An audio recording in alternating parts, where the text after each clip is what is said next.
Hello yogis, कैसे हैं आप सब। आशा करती हूँ आप सभी अच्छे होंगे।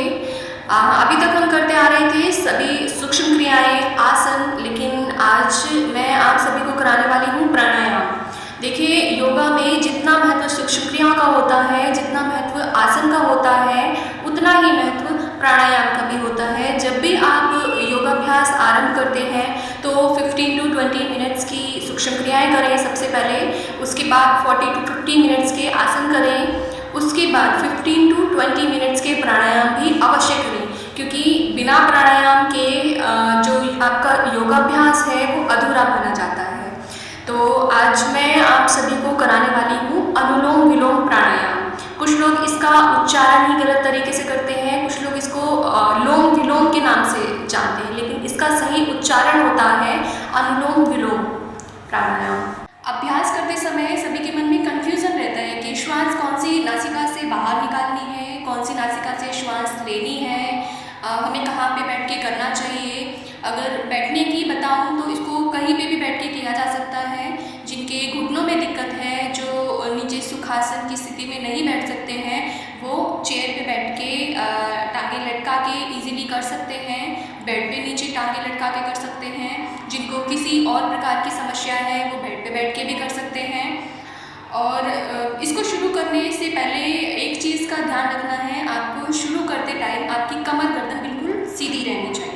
और जिन लोगों को किसी भी प्रकार की कोई समस्या नहीं है, वो कोशिश करें ज़मीन पर बैठकर आसन लगाकर इस प्राणायाम का अभ्यास करें। ये था हमारे बैठने का तरीका। अब हमें हाथों की स्थिति किस तरीके से रखनी है, हाथों का स्थान कहाँ पर होगा, ये बताने से पहले हमें 3 बातों का ध्यान रखना है। पहली बात, अनुलोम विलोम प्राणायाम शुरू करने के लिए हमें हमेशा बाईं तरफ से ही शुरू करना होगा, और जब हम ख़त्म करेंगे तो हम बाईं नासिका पर ही ख़त्म करेंगे। दूसरी बात, अनुलोम विलोम प्राणायाम करने के लिए हम एक बार में एक ही नासिका का प्रयोग करते हैं। जैसे दूसरे प्राणायाम है, कपालभाति प्राणायाम है, भ्रमरिका प्राणायाम है, उसको करने के लिए हम दोनों नासिकाओं का प्रयोग करते हैं। लेकिन अनुलोम विलोम में एक बार में एक ही नासिका का प्रयोग करना होगा। तीसरी बात, अनुलोम विलोम प्राणायाम करने के लिए श्वासों को रोकना भी होता है, उसे कहते हैं कुंभक। वो होता है इसका एडवांस वर्जन। तो पहले सामान्य तरीके से शुरू करें, फिर कुंभक लगा के करें। तो अब बात करते हैं कि हाथों की स्थिति क्या रहेगी, हाथों का स्थान क्या रहेगा। तो इसको करने के लिए सबसे पहले तो हमें कमर गर्दन रखनी है सीधी, और हम सामान्य स्थिति में भी बैठ सकते हैं, सुखासन की स्थिति में भी बैठ सकते हैं, या अर्ध पद्मासन की स्थिति में बैठ सकते हैं। दाईं टांग को उठा के रखेंगे जंघा के ऊपर, हमारा एड़ी वाला भाग हमारे पेट से रहेगा स्पर्श होता हुआ, और ये होता है अर्ध पद्मासन की स्थिति। और इसको हम पद्मासन की स्थिति में भी कर सकते हैं। पद्मासन की स्थिति में हमारी दोनों एड़ियाँ रहेंगी पेट को स्पर्श करती हुई। और हम इसको वज्रासन की स्थिति में भी कर सकते हैं, जो कि मैंने आपको पिछली वीडियो में बताया कि वज्रासन की स्थिति में बैठना कैसे है। और जो हमारे हाथों की स्थिति रहेगी, उसमें बाएं भुजा की बनाएंगे हम ज्ञान मुद्रा, यानी हमारी जो तर्जनी उंगली रहेगी और अंगूठा, इनके दोनों के टिप मिले रहेंगे, 3 उंगली रहेंगी सीधी। ये बनानी है हमें ये मुद्रा बाएं भुजा की, और रखना है घुटनों पे ऐसे इस तरीके से। और दाईं भुजा की हम किसी भी मुद्रा में कर सकते हैं, अनुलोम विलोम वायु मुद्रा में भी किया जा सकता है। आज मैं बताऊंगी आपको विष्णु मुद्रा में करना। विष्णु मुद्रा के लिए हमारी मध्यमा उंगली और तर्जनी उंगली दोनों रहेंगी अंगूठे की गद्दी पर इस तरीके से, और अनामिका उंगली और कनिष्ठा उंगली रहेगी सीधी। और हमें बाईं तरफ से शुरू करना है, कमर गर्दन रहेगी सीधी, अंगूठे को रखना है नासिका, दाईं नासिका पर, और बाईं नासिका से गहरा लंबा श्वास लेना है।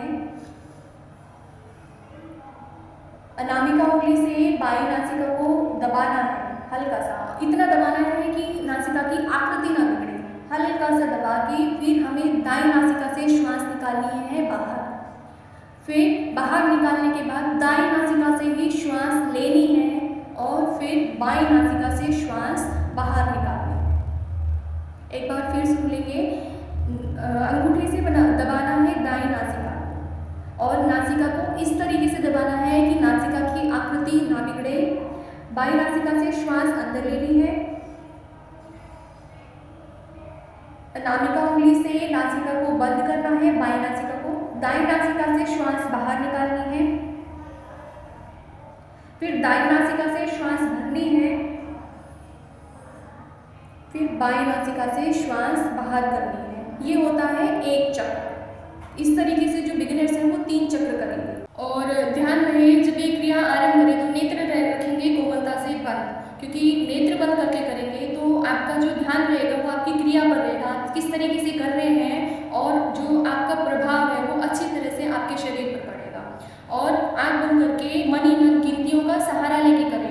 1 से पहले 5 तक की गिनती में श्वास भरें, 5 तक की गिनती में श्वास बाहर करें और गहरा लंबा श्वास भरें। फिर इसे 10 तक बढ़ाएं, गहरा लंबा श्वास भरें, गहरा लंबा श्वास खाली करें। और श्वास इस तरीके से लेना है कि आप ही को स्वयं श्वास लेने की और बाहर करने की आवाज़ सुनाई ना दे। धीरे धीरे श्वास लें और धीरे धीरे बाहर करें। अब बात करते हैं इसको करना कितना है। जो बिगिनर्स हैं वो इसकी 3 साइकिल्स से स्टार्ट करें, 3 चक्रों से आरंभ करें, फिर इस अभ्यास को बढ़ाते बढ़ाते 5 साइकिल्स तक लेकर आए और फिर अभ्यास करते करते 10 साइकिल्स तक लेकर आए। 10 साइकिल्स पूरे होने के बाद 2 से 3 मिनट के गहरे लंबे श्वास, सामान्य श्वास लें, सामान्य श्वास बाहर करें और 10-10 के आप 3 से 4 साइकिल्स तक कर सकते हैं। अब बात करते हैं इसको करने का सही समय क्या है। सही समय की बात करें तो सुबह खाली पेट इसका सही समय, बेस्ट टाइम माना जाता है सुबह खाली पेट। और यदि आप नाश्ता कर चुके हैं, पानी पी चुके हैं तो उसके आधे घंटे बाद आप इसको कर सकते हैं। और आपने लंच कर लिया है, आप खाना खा चुके हैं तो उससे 3.5 से 4 घंटे बाद आप इस प्राणायाम का अभ्यास कर सकते हैं। और ये आसन रिलैक्सिंग आसन भी माना जाता है, तो सोने से पहले भी इस आसन का अभ्यास किया जा सकता है। अब बात करते हैं इसके फ़ायदे की, जो लोग हर चीज़ में फ़ायदा ढूंढते हैं। तो अनुलोम विलोम के भी बहुत सारे फ़ायदे हैं। अनुलोम विलोम करने से हमारे अस्थमा की प्रॉब्लम सही होती है, नाक और गले की एलर्जी सही होती है और नज़ला यानी कि साइनस की प्रॉब्लम सही होती है।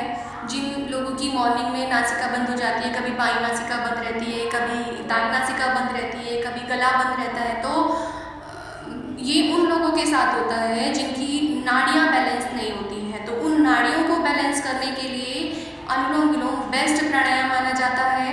जिनको अनिद्रा की प्रॉब्लम है, नींद प्रॉपर नहीं आ पाती है, उनके लिए बहुत हेल्पफुल है। जिनको गुस्सा ज़्यादा आता है, उनके नर्वस सिस्टम को रिलैक्स करने के लिए अनुलोम विलोम बहुत हेल्पफुल है।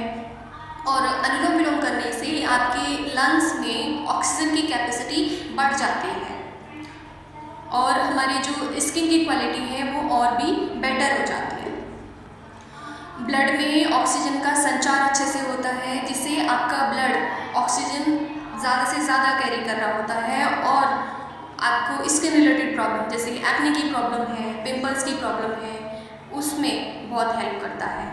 अनुलोम विलोम करने का सबसे महत्वपूर्ण फ़ायदा होता है मन की शांति। हमारा नर्वस सिस्टम रिलैक्स करता है, जिससे हमारा जो बॉडी का कोऑर्डिनेशन है ऑर्गन्स के साथ वो इम्प्रूव होता है। आज की कक्षा को देते हैं विराम। सभी को मेरा प्यार भरा नमस्कार। Thank you.